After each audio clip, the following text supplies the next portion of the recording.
Hello दोस्तों, good morning, Radhe Radhe, Shyam Shyam. उम्मीद करता हूँ आप सभी लोग बढ़िया होंगे और अपनी तैयारी जो है अच्छे ढंग से कर रहे होंगे। आप देखिए बीपीएससी टीआरई 4 तो अभी जो है पोस्टपोन हो चुका है। अब तो बिहार में चुनाव है, आप सभी लोग जानते हैं। और अभी जो है ये स्टेट का एग्ज़ाम चल रहा है।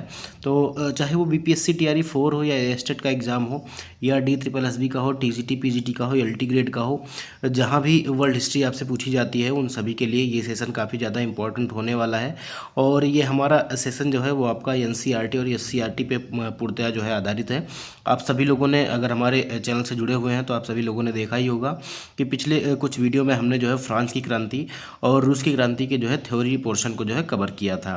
अभी वो जो है चैप्टर बाकी रह गया है थोड़ा सा, लेकिन क्योंकि जो है अभी स्टेट का एग्ज़ाम चल रहा है तो वहाँ पर भी आपसे वर्ल्ड हिस्ट्री के सवाल जो है आपके चाहे वो एसएसटी का सेक्शन हो या आपका पेपर 2 का हिस्ट्री हो, उनमें आपसे ये सवाल पूछे जाते हैं। तो इसीलिए मैं आप सभी के लिए जो है ये जो है सेशन लेकर आया हूँ। आप सभी लोग जो है सेशन में लास्ट तक बने रहिएगा, सेशन को अपना सपोर्ट और प्यार दीजिएगा। कमेंट बॉक्स में ज़रूर बताइएगा कि आपको वीडियो कैसी लगी। देखिए, अगर आप हमारे चैनल पर नए हैं और अभी तक चैनल को सब्सक्राइब नहीं किया है तो चैनल को सब्सक्राइब कर लीजिएगा, वीडियो को लाइक भी कर दीजिएगा और ज़्यादा से ज़्यादा अपने दोस्तों में शेयर कर दीजिएगा।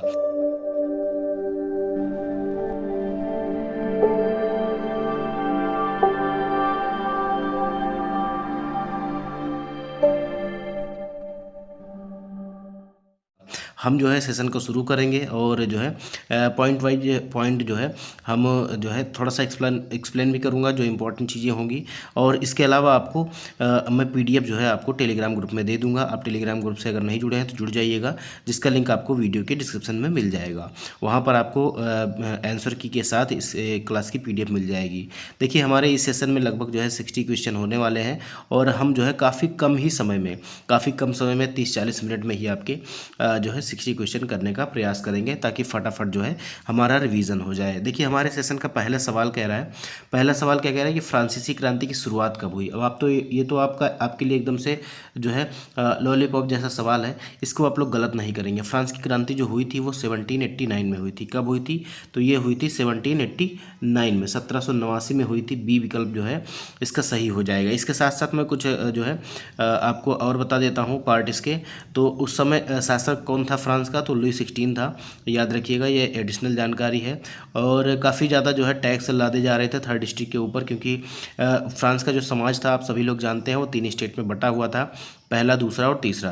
पहले वर्ग में आपके पादरी, दूसरे वर्ग में आपके कुलीन और तीसरे वर्ग में जो है जनसामान्य लोग थे, जिसमें बड़े व्यापारी, वकील ये भी हुआ करते थे। तो केवल और केवल जो है तीसरे लोगों को ही टैक्स देना पड़ता था, तीसरे स्टेट के लोगों को ही टैक्स देना पड़ता था। तो ये सारी एडिशनल जानकारी आप लोग याद रखिएगा। आगे देखिए, क्वेश्चन नंबर 2 हमारा क्या कह रहा है कि फ्रांसीसी क्रांति किस किले पर हमले से शुरू हुई थी। फ्रांसीसी क्रांति की जो शुरुआत हुई थी ये कौन से किले पर हमले की हुई थी? देखिए, वर्साय, देखिए वर्साय नहीं था और आपका लाहौर भी नहीं था, पेरिस का पेरिस भी नहीं था, ये आपका बास्तील था। ठीक है, बास्तील का पतन कब हुआ था? तो ये 14 जुलाई 1789 की घटना है, जब जो है बास्तील का पतन हुआ था। ठीक है, बास्तील के किले को जनता ने तोड़ दिया था। बी विकल्प इसका जो है वो सही हो जाएगा और इसी दिन से जो है फ्रांस की क्रांति की शुरुआत भी मानी जाती है। आगे देखिए, क्रांति के समय जो है फ्रांस का शासक कौन था? क्रांति के समय जो है ये फ्रांस का शासक कौन था? आपको मैंने अभी बताया कि उसका नाम था लुई 16। ठीक है, नाम लुई था और वो 16वें नंबर का था। तो सी विकल्प जो है वो हमारा सही हो जाएगा। आगे देखिए, लुई 16 जो है ये किस वंश से था? ठीक है, ये कौन से वंश का शासक था ये बताना है आपको। रोमनोव वंश का था या बॉर्बन डायनेस्टी का था या ट्यूडर या स्टुअर्ट? तो आपको बताना है कि इसका कौन सा जवाब जो है सही हो जाएगा। आप सभी लोग जानते हैं कि लुई 16 जो था ये बॉर्बन डायनेस्टी का था। ठीक है, बॉर्बन वंश का शासक था। बी विकल्प जो है ये हमारा सही हो जाएगा। आगे देखिए, क्वेश्चन नंबर 5 है कि फ्रांस का जो है तीसरा वर्ग किससे बना था? ठीक है, किससे बना था? मैंने आपको बताया कि फ्रांस में जो है सामाजिक जो बंटवारे थे वो 3 पार्ट में थे, पहला स्टेट, दूसरा स्टेट और तीसरा स्टेट। तो यही आपसे पूछ रहा है कि तीसरा वर्ग जो है ये किससे बना हुआ था। तो पहले स्टेट में आपके जो है पादरी वर्ग आ जाते थे और दूसरे में जो आपके थे वो आपका यहाँ पर रईस लिखा है हिंदी में, लेकिन ये रईस नहीं होगा, ये कुलीन होगा। ठीक है, कुलीन होगा, याद रखिएगा, कुलीन, ये कुलीन होगा, जिन्हें नोवेल्स कहते हैं। तो ये भी जो है ये दूसरे स्टेट में आते थे। इसमें जो है किसान और आम लोग जो है यहाँ पर आते थे और बड़े व्यापारी भी आते थे, वकील भी आते थे, ये सभी जो है ये आपके तीसरे स्टेट में आते थे। इसका सी विकल्प जो है वो हमारा सही हो जाएगा। आगे देखिए, स्टेट जनरल की मीटिंग, ठीक है, कोई भी नियम या कानून बनाने से पहले, कर को बढ़ाने से पहले जो है स्टेट जनरल की मीटिंग को बुलाना पड़ता था। ऐसा जो है प्रावधान था फ्रांस में। और ये मीटिंग जो है आपका 1789 में बुलाई गई। और इससे पहले जो है आखिरी बार कब बुलाई गई थी ये आपसे पूछ रहा है। तो ये जो है 175 साल बाद जो है 1789 में ये जो है आखिरी बार बुलाई गई, ठीक है। 1614 में बुलाई गई थी आखिरी बार, और फिर जो है 1789 में बुलाई गई। दोनों के बीच का डिफरेंस लगभग जो है ये 175 साल का हो जाता है, ठीक है। तो याद रखिएगा 1614 जो है इसका पहला विकल्प सही हो जाएगा। आगे देखिए कह रहा है किस दस्तावेज में मनुष्य और नागरिकों के जो है घोषणा की के अधिकारों की जो है ये घोषणा की गई थी। किस जो है दस्तावेज में मनुष्य और नागरिकों के जो है अधिकारों की घोषणा की गई थी। तो इसका जो सही जवाब हो जाएगा ये आपका हो जाएगा declaration of rights end of man and citizen. अब देखिए इसमें आप नाम से ही देख रहे होंगे, इसमें जो है स्त्रियों को कोई अधिकार नहीं दिया गया था, याद रखिएगा। इसका इसीलिए नाम ही है declaration of rights of man and citizen, ठीक है। तो यहाँ पर जो है सक्रिय नागरिक और निष्क्रिय नागरिकों में बांट दिया गया था। आप सभी लोगों को मैंने पहले ही बताया हुआ है जब मैं थ्योरी पढ़ा रहा था। अगर आप लोगों ने उस वीडियो को नहीं देखा है तो NCERT एक्सप्रेस नाम से हमारी एक सीरीज़ है, उसमें आपको ये वीडियो मिल जाएगी, आप उसको जरूर देखिएगा और उसका लिंक आपको वीडियो के डिस्क्रिप्शन में मिल जाएगा। आगे देखिए, आगे कहा जा रहा है कि 1789 में नेशनल असेंबली जो है किसने बनाई थी। अब जब 1789 में स्टेट जनरल की मीटिंग बुलाई गई तो 300 लोग पहले स्टेट के और 300 लोग जो है दूसरे स्टेट के ये बैठाए गए, और 600 लोग जो है ये तीसरे स्टेट के जो है ये उनके पीछे खड़े कर दिए गए। अब क्योंकि वोट देने का अधिकार केवल एक ही था, अगर 300 लोग बैठे हैं उनमें से जो है केवल एक वर्ग का जो है एक वोट होता था। तो ऐसे में पहले स्टेट और दूसरे स्टेट के जो है आपस में ये लोग गठबंधन बनाकर कोई भी कानून पारित करवा लेते थे, और तीसरे स्टेट को हमेशा जो है इग्नोर कर दिया जाता था। तो इसी चीज़ से जो है क्रोधित होकर ये लोग कहाँ चले आए, टेनिस कोर्ट पे चले आए, और वहाँ पर शपथ ले ली इन्होंने और अपने आप को जो है नेशनल असेंबली घोषित कर दिया। और इन्होंने कहा कि जब तक हम जो है लुई 16 की शक्ति को सीमित करने वाला एक संविधान नहीं बना लेंगे तब तक नेशनल असेंबली जो है ये घोषित नहीं होगी। और इसका नेतृत्व किसने किया था, तो मिराबो और आबेसिये कर रहे थे, ये आप सभी लोग जानते हैं। तो ये पूरी कहानी थी, और तीसरे स्टेट ने जो है नेशनल असेंबली बनाई थी, ठीक है। तीसरे स्टेट ने जो है नेशनल असेंबली बनाई थी। सी विकल्प जो है ये हमारा सही हो जाएगा। आगे देखिए, बास्तिल के पतन की घटना कब हुई। बास्तिल के पतन की घटना कब हुई थी ये आपको बताना है। तो इसका पतन जो हुआ था, मतलब इसको जब तोड़ा गया था, वो आपका डेट था 14 जुलाई 1789 को, ठीक है। 14 जुलाई 1789 को यह घटना हुई थी, और इसका ए विकल्प जो है वो हमारा सही हो जाएगा। बाकी अगर आपका ये पूछा जाए कि जो है टेनिस कोर्ट की शपथ कब हुई थी, टेनिस कोर्ट की शपथ तो ये आपका 20 जून 1789 को हुई थी। याद रखिएगा, टेनिस कोर्ट की शपथ जो है ये 20 जून 1789 को हुई थी। और 1804 में अगर बात करें तो नेपोलियन जो है ये फ्रांस का सम्राट बना था। नेपोलियन जो है ये फ्रांस का सम्राट बना था 1804 में। तो ये सभी चीज़ें आपको याद रखनी काफ़ी ज़्यादा ज़रूरी है। आगे देखिए, क्वेश्चन नंबर 10 कह रहा है कि फ्रांसीसी समाज में करों का भुगतान कौन करता था। फ्रांसीसी समाज में करों का भुगतान कौन करता था, तो आप सभी लोग जानते हैं ना नोबेल्स करते थे ना पादरी करते थे, ये और केवल जो है तीसरा वर्ग ही करता था। इसका सी विकल्प जो है वो हमारा सही हो जाएगा। देखिए यहाँ पर हमेशा जो है हिंदी में रईस वर्ग लिखा गया है, लेकिन ये रईस नहीं होगा, ये आपका कुलीन होगा, ठीक है। ये आपका कुलीन होगा, मैं एक बार फिर से लिख देता हूँ, ये आपका कुलीन होगा। तो जहाँ भी आपको नोबेल्स दिखे आप कुलीन ही समझिएगा। आगे देखिए, द सोशल कॉन्ट्रैक्ट जो है किसके द्वारा लिखी गई। द सोशल कॉन्ट्रैक्ट जो है ये किसके द्वारा लिखी गई थी, तो ये आपका हो जाएगा रूसो के द्वारा, ठीक है। रूसो के द्वारा लिखी गई थी। सामाजिक अनुबंध का सिद्धांत भी इसको बोलते हैं। तो ये जो है ये रूसो के द्वारा लिखी गई थी। तो याद रखिएगा डी विकल्प इसका सही हो जाएगा।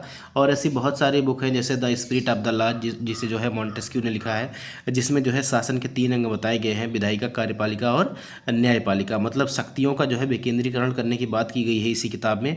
और जब अमेरिका जो है स्वतंत्र हुआ तो इसी के व्यवस्था पर जो है सरकार वहाँ पर लागू हुई थी, याद रखिएगा। तो ये भी बुक आप लोग याद रखिएगा, नाम है the spirit of the laws. इसके अलावा लामी द पीपल नामक एक जो है अखबार निकाला गया था, पंपलेट निकाला गया था, ये जीन पाल मरा के द्वारा निकाला गया था, ये भी याद रखिएगा। इसके अलावा आप देखेंगे कि ले मार्सले गीत जो है जब स्वतंत्र फ्रांस की क्रांति हो रही थी उस समय गाया गया था, अब जो है फ्रांस का राष्ट्रीय गान बन गया है। ये जो है रॉजर दी आइल के द्वारा लिखा गया था। ये भी चीज़ें मैंने आपको सारी जो है बताई हुई थी, ठीक है। आगे देखिए क्वेश्चन नंबर 12 में कि फ्रांस में टाइल क्या था। फ्रांस में जो है ये टाइल क्या था, आप लोग ने सुना, मैंने जब आपको पढ़ाया तो आपने अगर ध्यान दिया होगा तो मैंने आपको बताया था कि टाइल एक होता है टाइल ठीक है, जिसमें पीछे ला रहता है, और एक होता है आपका टाइड। ये जो मुख्य दो कर हैं ये आपके फ्रांस में देखने को मिले थे। और ये जो है जो हमारा टाइड था, ठीक है, टाइड ये जो है एक धार्मिक कर था जिसे जो है टैक्स चर्च के द्वारा जो है वसूला जाता था। और जो टाइल था ये हमारा एक प्रकार से जो है ये प्रत्यक्ष कर था, ठीक है, ये प्रत्यक्ष कर था। और इसके अलावा भी कई अप्रत्यक्ष कर जैसे तंबाकू और जो है रोजाना उपभोग की वस्तुओं पर भी लगाए जाते थे, और केवल वहन कौन करता था, तीसरे स्टेट के लोग करते थे। आगे देखिए, फ्रांसीसी समाज में कौन सा वर्ग जो है करों से मुक्त था। फ्रांसीसी समाज में कौन सा वर्ग जो था ये करों से मुक्त था, ये आपको बताना है। तो पहला और दूसरा वर्ग जो है ये करों से मुक्त था। इसमें पादरी और कुलीन वर्ग रहते थे, और ये जो है टैक्स नहीं भरते थे, और इनको जो है जन्म से भी विशेषाधिकार प्राप्त थे। ए विकल्प जो हो जाएगा वो हमारा सही हो जाएगा। आगे देखिए, इनमें से कौन सा फ्रांसीसी क्रांति का कारण नहीं था। देखिए, फ्रांसीसी क्रांति का कारण था सामाजिक असमानता। अब देखिए, सामाजिक असमानता नहीं था, बिल्कुल था, क्योंकि यहाँ पर समाज जो है 3 हिस्सों में बटा हुआ था, पहले स्टेट, दूसरे स्टेट और तीसरे स्टेट में। आर्थिक संकट, क्योंकि फ्रांस का जो सम्राट था लुई 16 ये लगातार जो है खजाना इसका खाली हो रहा था। अमेरिकी स्वतंत्रता संग्राम में भी इसने जो है सैनिक भेज दिए, इसकी वजह से भी पब्लिक पर जो है काफ़ी ज़्यादा बोझ आ गया था। इसके अलावा जो है प्रबोधन विचार का मतलब क्या है, जैसे जीन जैक्स रूसो हो गए, वाल्टियर हो गए, मॉन्टेस्क्यू हो गए, इन्होंने जो है कई सारे जो है किताबें लिखी और विचारों को जो है प्रेरित किया क्रांति के लिए लोगों को, तो ये भी एक कारण था। लेकिन औद्योगिक क्रांति जो है ये कोई कारण नहीं थी, ठीक है। औद्योगिक क्रांति डी विकल्प जो है इसका सही हो जाएगा, ठीक है, याद रखिएगा, डी विकल्प सही हो जाएगा। आगे देखिए, जैकोबिन कौन थे। जैकोबिन कौन थे, तो जैकोबिन जो थे ये न तो नोबल्स थे, न रूढ़िवादी थे, न जो है शाही परिवार वाले थे। ये जो है गरीब तबके के मध्यम वर्ग के आते थे, रेडिकल रिवोल्यूशनरी थे, ठीक है, जो है रेडिकल रिवोल्यूशनरीज थे। अगला सवाल है हमारा क्वेश्चन नंबर 14। इसमें आपसे कहा जा रहा है कि इनमें से कौन सी फ्रांसीसी क्रांति का जो है कारण नहीं था। तो ये मैंने आपको करा ही दिया है अभी, ठीक है। तो हम आगे चलते हैं। आगे देखिए, आगे जैकोबिन कौन थे, ये भी मैंने आपको करा ही दिया है। और आगे आपका 16वां नंबर का सवाल है कि जो है जैकोबिन क्लब का नेता कौन था। जैकोबिन क्लब जो था इसका नेता कौन था, तो वॉल्टेयर नहीं थे, रूसो भी नहीं थे, ये तो मतलब ये राजनीतिज्ञ नहीं थे, ये केवल एक लेखक थे। बाकी नेपोलियन तो जो है ये जैकोबिन क्लब का सदस्य था, नेता नहीं था। ये रॉबेस्पियर जो है ये इसका जो है नेता था, तो इसका बी विकल्प जो है वो हमारा सही हो जाएगा। आगे देखिए, क्वेश्चन नंबर 17 कि फ्रांस में राजशाही कब समाप्त की गई। फ्रांस में जो है राजशाही जो है ये कब समाप्त की गई थी, तो इसका जो सही जवाब हो जाएगा वो आपका 1792, ठीक है, 1792 सी विकल्प जो है ये हमारा सही हो जाएगा। आगे देखिए, क्वेश्चन नंबर 18। क्वेश्चन नंबर 18 आपसे कह रहा है कि राजशाही के बाद कौन सी जो है शासन व्यवस्था लागू की गई। अब राजशाही के बाद जब जो है राजशाही खत्म की गई, उसके बाद जो है रिपब्लिक वाली व्यवस्था लागू की गई थी, तो गणराज्य हो जाएगा। बी विकल्प जो है ये हमारा सही हो जाएगा। नेक्स्ट क्वेश्चन है, फ्रांसीसी क्रांति के बाद शासक कौन बना। फ्रांसीसी क्रांति जब हुई और उसके बाद जो है शासक कौन बना था। अब उसके बाद जो है आपका यहाँ पर तो अगर शासक की बात की जाए तो नेपोलियन बोनापार्ट जो है ये बाद में सम्राट बन गया था फ्रांस का, तो अभी हम इसे ही सही मानेंगे। लेकिन अगर उसके बाद कुछ दिनों तक देखा जाए तो 1793 से लेके और 1794 तक जो है ये फ्रांस में आतंक का शासन कहा जाता है, आतंक का युग कहा जाता है। और उस दौरान जो है यहाँ का शासक जो बना था वो रॉबेस्पियर था, ठीक है। तो इस हिसाब से हम रॉबेस्पियर को भी सही मान सकते हैं, लेकिन अभी जो है हम नेपोलियन बोनापार्ट को ही सही मानेंगे, ठीक है। अब देखिए हम जो कह रहे हैं कि देखिए अगर तुरंत क्रांति की बात कहें कि जब फ्रांसीसी क्रांति खत्म हुई उसके तुरंत बाद जो है कुछ दिनों तक किसके हाथ में सत्ता थी, तो रॉबेस्पियर के हाथ में सत्ता थी।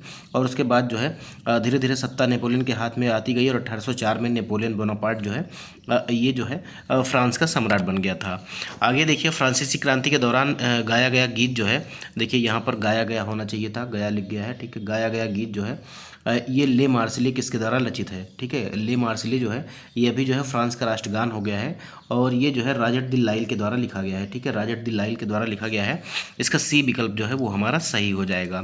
आगे देखिए, रूसी क्रांति किस वर्ष शुरू हुई थी। रूसी क्रांति आप सभी लोग जानते हैं कि ये जो शुरू हुई थी ये 1917 में हुई थी, ठीक है, 1917 में हुई थी। इसका बी विकल्प जो है ये आपका सही हो जाएगा। देखिए रूस में कई बार जो है क्रांतियाँ हुई, 1905 से लेकर धीरे धीरे चलती रही और लगातार 1917 तक जो है ये चली थी। तो बी विकल्प इसका जो है वो सही हो जाएगा, और हम जो मानते हैं वो 1917 को ही सही मानते हैं। देखिए आगे देखिए, रूसी क्रांति के दौरान वहाँ का शासक कौन था? तो वहाँ का शासक आपका था, लेनिन नहीं थे, न स्टालिन ही थे, ये था जार निकोलस द्वितीय। आपने देखा कि लुई 16 जो था वो फ्रांस का शासक था, और यहाँ पर जो है जार निकोलस द्वितीय जो था ये जो है रूस का शासक था। सी विकल्प इसका सही हो जाएगा। आगे देखिए, क्रांति से पहले रूस में किस प्रकार की शासन व्यवस्था थी? तो रूस में कैसी थी? राजशाही थी, मोनार्की थी। बी विकल्प जो है वो हमारा सही हो जाएगा। ठीक है, बी विकल्प जो है वो हमारा सही हो जाएगा। आगे देखिए क्वेश्चन नंबर 24, इसमें रूसी क्रांति का नेतृत्व किस दल ने किया था? तो रूसी क्रांति का जो नेतृत्व किया था ये मुख्यतः जो है बोल्शेविक ने किया था। ठीक है, बोल्शेविक, इसका बी विकल्प जो है वो हमारा सही हो जाएगा, बोल्शेविक। आगे देखिए नेक्स्ट क्वेश्चन है कि बोल्शेविक दल का नेता कौन था? तो बोल्शेविक दल का नाम नेता आपके थे व्लादिमीर लेनिन। ठीक है, व्लादिमीर लेनिन, तो इसका सी विकल्प हमारा सही हो जाएगा, लेनिन थे। ठीक है, लेनिन की जो मांगे थी, 3 मांगे, इनको जो है उन्हें अप्रैल थीसिस के नाम से भी जाना जाता है।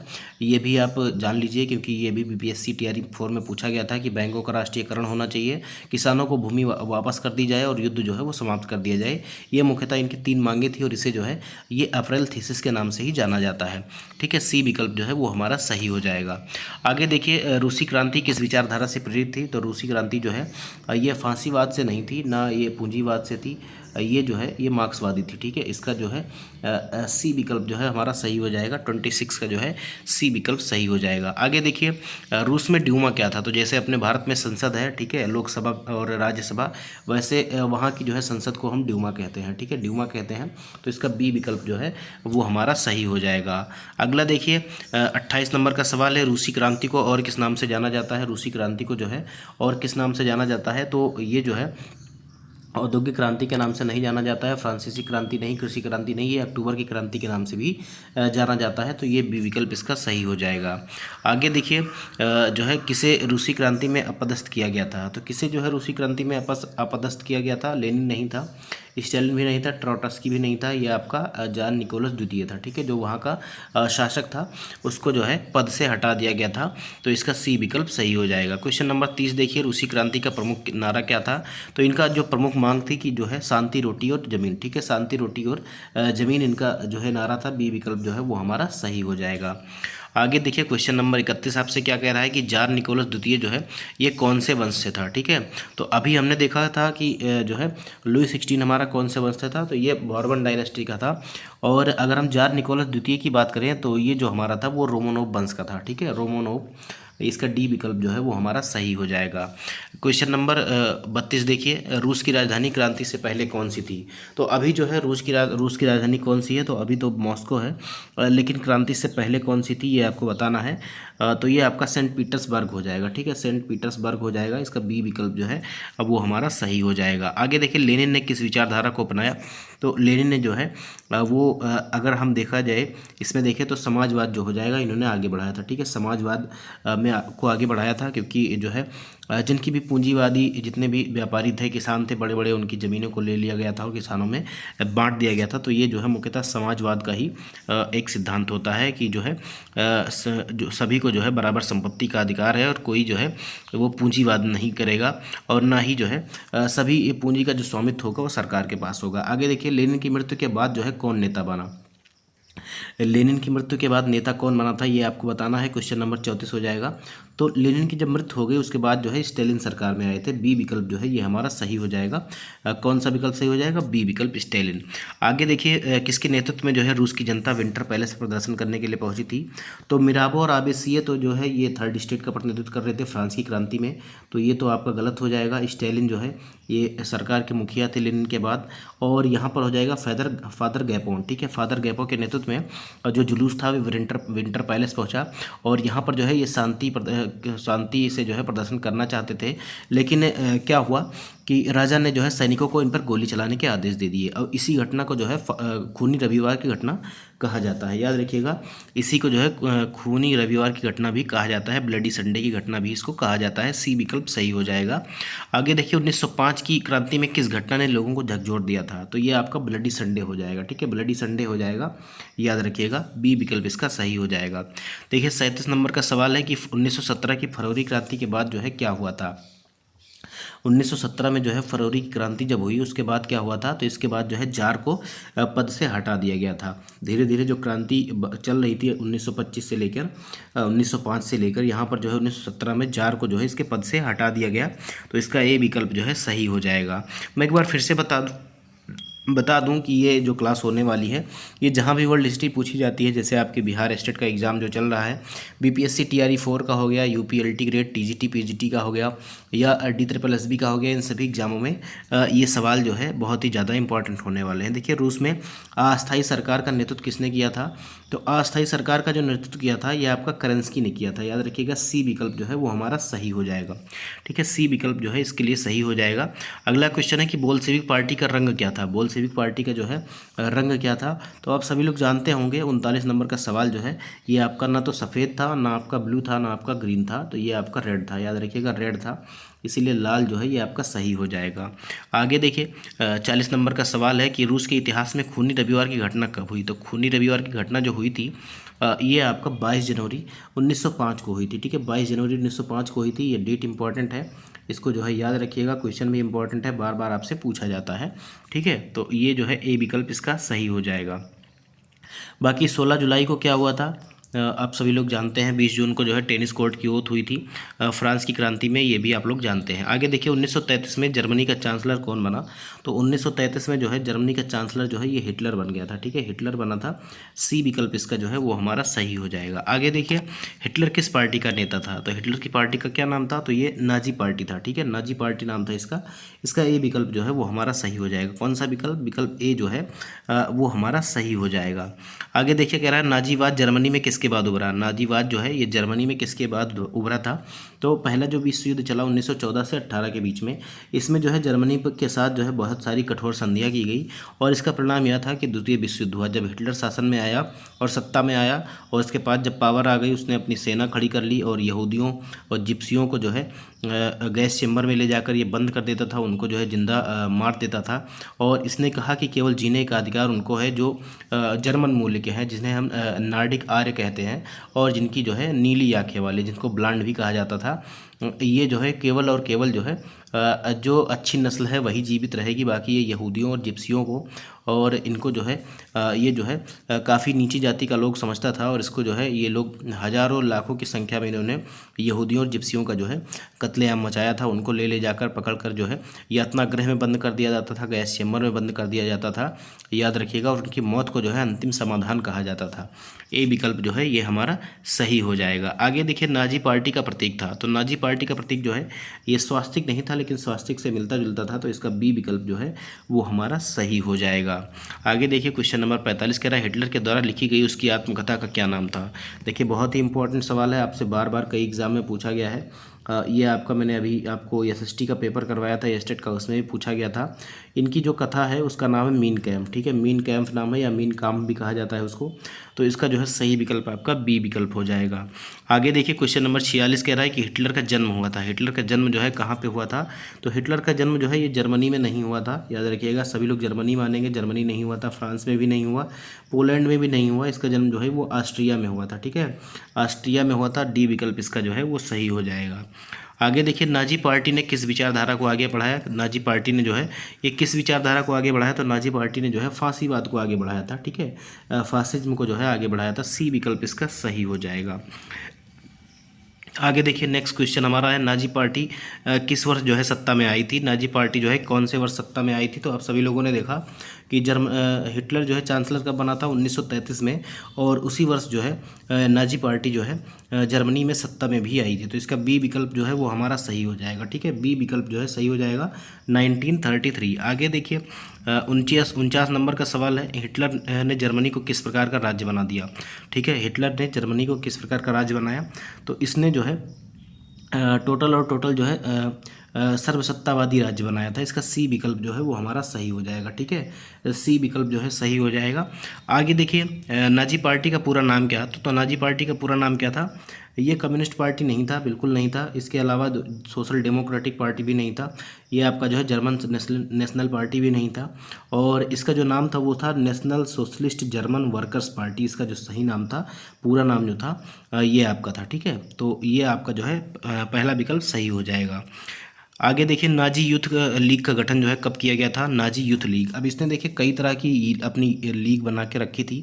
बच्चे जो है 15 साल के बच्चे कौन से संगठन में जाएंगे और उसके ऊपर के बच्चे 22 साल के कौन से संगठन में जाएंगे, ऐसे ऐसे करके इसने कई सारे जो है संगठन बना के रखे थे। और शुरू से ही बच्चों का जो है ब्रेन वॉश किया जाता था और उनको जो है सूदखोर दिखाया जाता था, किसको, यहूदियों को।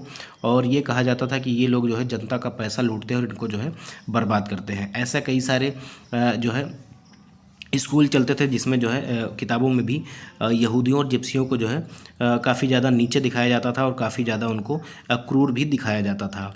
और अगर हम बात करें कि नाजी यूथ लीग का गठन जो है ये 1922 में हुआ था, इसका ये विकल्प जो है ये हमारा सही हो जाएगा। और आगे जब 4 साल बीत गए थे, 4 साल बाद इसका क्या नाम कर दिया गया था, पहले इसको जो है नाजी यूथ लीग कहा जाता था और 4 साल बाद जो है 1926 में इसका नाम बदलकर जो है इसको जो है हिटलर यूथ लीग का नाम दे दिया गया था।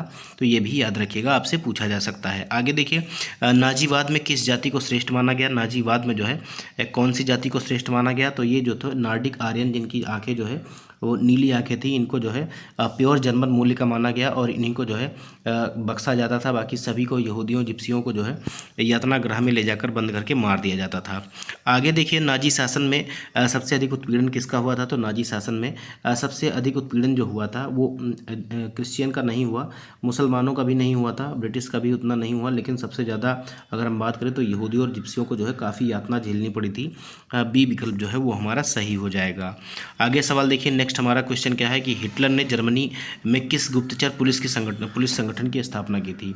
हिटलर ने जो है जर्मनी में किस गुप्तचर पुलिस संगठन की स्थापना की थी, तो उसको कहते थे गेस्टापो। ठीक है, गेस्टापो कहते थे उसको। ए विकल्प जो है ये हमारा सही हो जाएगा। आगे देखिए नेक्स्ट क्वेश्चन हमारा, गेस्टापो क्या था, तो गेस्टापो अभी मैंने आपको बताया कि ये जो है एक गुप्तचर पुलिस थी, किसकी, हिटलर की थी। ए विकल्प जो है वो हमारा सही हो जाएगा। आगे देखिए नेक्स्ट क्वेश्चन है, हिटलर ने यहूदियों के खिलाफ जो है किस नीति को अपनाया। हिटलर ने जो है यहूदियों के खिलाफ जो है किस नीति को अपनाया था, तो ये आपकी थी संरक्षण नीति, बिल्कुल नहीं थी। मित्रता की नीति भी नहीं, विकास की नीति भी नहीं, ये उत्पीड़न नीति थी। और इनको जो है यातना गृहों में बंद करके जो है अंतिम समाधान दे दिया जाता था, इनको मौत के घाट उतार दिया जाता था। आगे देखिए किस संधि ने जो है जर्मनी पर कठोर शर्तें लगाई जिससे नाजीवाद को बल मिला, तो ये आपकी थी वर्साई की संधि। जब 1914 से 18 के बीच में आपका द्वितीय विश्व युद्ध चला और विश्व युद्ध की समाप्ति के बाद जो है जो जो देश हारे उनके साथ जो है संधियाँ की गई, उसमें जो है वर्साई की संधि जो है जर्मनी के साथ हुई। और इसमें जो है जर्मनी पर बहुत सारी कठोर शर्तें लागू की गई। जर्मनी के रूर प्रदेश को जो है छीन लिया गया, फ्रांस को दे दिया गया। इसके अलावा अगर हम बात करें तो इनको जो है सैनिक जो है लिमिटेड कर दिए गए, अपनी जो है वायुसेना ये नहीं रख सकती थी और 1 लाख से ज़्यादा सैनिक भी नहीं रख सकते थे। और ऐसे बहुत सारे जो है संधियाँ लाद दी गई और ऊपर से पैसे का भार भी जो है लादा गया था। तो ये अपने आप को जो है ठगा हुआ महसूस करती थी जो है जर्मनी की जनता, क्योंकि युद्ध तो सभी ने लड़े थे इनके साथ मिलकर, लेकिन सबसे ज़्यादा जो है कठोर संधियाँ इनके ऊपर लागू हुई। तो ये अपने आप को ठगा हुआ और जो है महसूस करते थे और इनके ऊपर काफ़ी जो है यातना हुई, ये भी ऐसे मानते थे। इसी के खिलाफ जो है धीरे धीरे जब भावना बढ़ी, उसके बाद जो है जब हिटलर आ गया, हिटलर ने जो है नाजीवाद या अपना लिया और उसके बाद जो है इसने जो है यहूदियों और जिप्सियों को काफ़ी ज़्यादा प्रताड़ित किया और इसके बाद जो है द्वितीय विश्व युद्ध शुरू हो गया। द्वितीय विश्व युद्ध जो है हिटलर की वजह से ही शुरू हुआ और इसमें जो है ये भी आपका 1939 से लेकर 45 तक चला था। आप सभी लोग जानते ही हैं इस बात को। आगे देखिए हिटलर का शासन किस वर्ष समाप्त हुआ, तो जिस वर्ष जो है द्वितीय विश्व युद्ध समाप्त हुआ, हिटलर ने जो है ईवा ब्राउन, इनकी जो वाइफ थी, शादी करके उसके बाद जो है इन्होंने आत्महत्या कर ली थी। सी विकल्प जो है वो हमारा सही हो जाएगा। आगे देखिए नाजीवाद का अंत जो है किस घटना से हुआ, नाजीवाद का अंत जो है किस घटना से हुआ, तो जर्मनी की हार से हुआ। ठीक है, जर्मनी की हार से हुआ। इसका जो है ए विकल्प सही हो जाएगा। हिटलर नहीं जीता था, याद रखिएगा, हिटलर नहीं जीता था, तो इसका जो है ए विकल्प सही हो जाएगा। ठीक है, अब इसने धीरे धीरे क्या हुआ कि जो है इसने जो है रूस से भी संधि की कि हम जो है पोलैंड को जीतेंगे और मैं आक्रमण करूंगा, तुम बोलना मत, आधा पोलैंड तुम रख लेना, आधा मैं रख लूँगा। रूस ने भी नॉन एग्रेशन पैक्ट शायद इसको बोलते हैं, एग्जैक्टली मुझे याद नहीं है। और धीरे धीरे क्या हुआ, इसने पोलैंड पर भी हमला कर दिया, पोलैंड को इसने आधा कब्जा कर लिया और आधे कब्जे को जो है रूस ने जो है पोलैंड को ले लिया। अब उसके बाद क्या हुआ, इसकी आकांक्षाएं जो है समाप्त नहीं हुई और जो ये पैक्ट किया था इसने रूस के साथ, उसको भी तोड़कर इसने जो है रूस पर भी हमला कर दिया। तो इसीलिए जो है सबसे बड़ी गलती इसकी ये थी कि ये जो है रूस में भी हमला कर दिया और दोनों तरफ से ये जो है वार झेल नहीं पाया, इधर भी लड़ रहा था और अपने इधर फ्रांस से भी लड़ रहा था ये, ठीक है, और इधर ब्रिटेन से भी लड़ रहा था। तो इधर जो दोनों तीनों तरफ की लड़ाई थी, इसी वजह से जो है हिटलर की हार हो गई थी। ए विकल्प जो है ये हमारा सही हो जाएगा, याद रखिएगा, जर्मनी की हार। क्वेश्चन नंबर 59 हो जाएगा। देखिए, फ्रांस में आतंक का शासन, तो मैंने आपको बताया था कि ये जो हमारा शासन था, फ्रांस में आतंक का शासन था, ये 1793 से 94 के बीच था, ठीक है, 1793 से 94 के बीच था। अब क्यों था? देखिए, इसमें क्या था कि जब फ्रांस में जो है रॉबेस्पियर का शासन आया, ठीक है, जिसे हम आतंक का युग कहते थे। अब इसमें क्या हुआ कि इसने अपनी सख्त नीतियों को इतनी सख्ती से लागू किया कि इसके समर्थक भी जो है त्राहि करने लगे। जो इसके विरुद्ध जाता उसको उठा लिया जाता, गिलोटिन कर दिया जाता। इसके अलावा इसने सभी को कैसा आटा खाना है, कैसे बोलना है, और जो है समता रोटी खानी है, इतनी कड़ाई से अपनी नीतियों को लागू किया कि ये जो है आतंक का शासन बन गया। इसका जो है टाइम पीरियड था, और बाद में इसको भी पकड़कर जो है ये गिलोटिन कर दिया गया था, याद रखिएगा। तो इसका जो है टाइम पीरियड आपका सी विकल्प सही हो जाएगा, 1793 से 1794। आगे देखिए, नेपोलियन बोनापार्ट जो है फ्रांस का सम्राट कब बना था? नेपोलियन बोनापार्ट जो है ये फ्रांस का सम्राट कब बना था? तो ये जो है 1804 में फ्रांस का सम्राट बना था। सी विकल्प जो है इसका सही हो जाएगा। देखिए, आज के सेशन में दोस्तों इतने ही सवाल थे। हमने जो है लगभग 60 क्वेश्चन सॉल्व कर लिए हैं। उम्मीद करता हूँ कि आपको सेशन पसंद आया होगा, और जो मैंने आपको एक्सप्लेनेशन बताई वो भी इंपॉर्टेंट है और आपको जो है पसंद आई होगी। आप सभी लोगों को अगर वीडियो पसंद आती है, वीडियो को लाइक करिएगा, ज़्यादा से ज़्यादा शेयर करिएगा। कमेंट बॉक्स में कमेंट करके ज़रूर बताइएगा कि आपको वीडियो कैसा लगा, क्योंकि यही हमारे मोटिवेशन का साधन है। और अगर आप लोग कहेंगे तो मैं इसको और भी कैरी करूँगा, और जितने भी हमारे बच्चे कुछ सवाल है, चाहे वो बिहार की SCERT से बुक से हों, उसको भी मैं आपके सामने ज़रूर लेकर आऊँगा। तो मिलते हैं अगले वीडियो में, तब तक के लिए चैनल को सब्सक्राइब करिएगा, बेल आइकन को प्रेस कर लीजिएगा, टेलीग्राम चैनल को ज्वाइन कर लीजिएगा, जहाँ पर आपको PDF मिल जाएगी। धन्यवाद।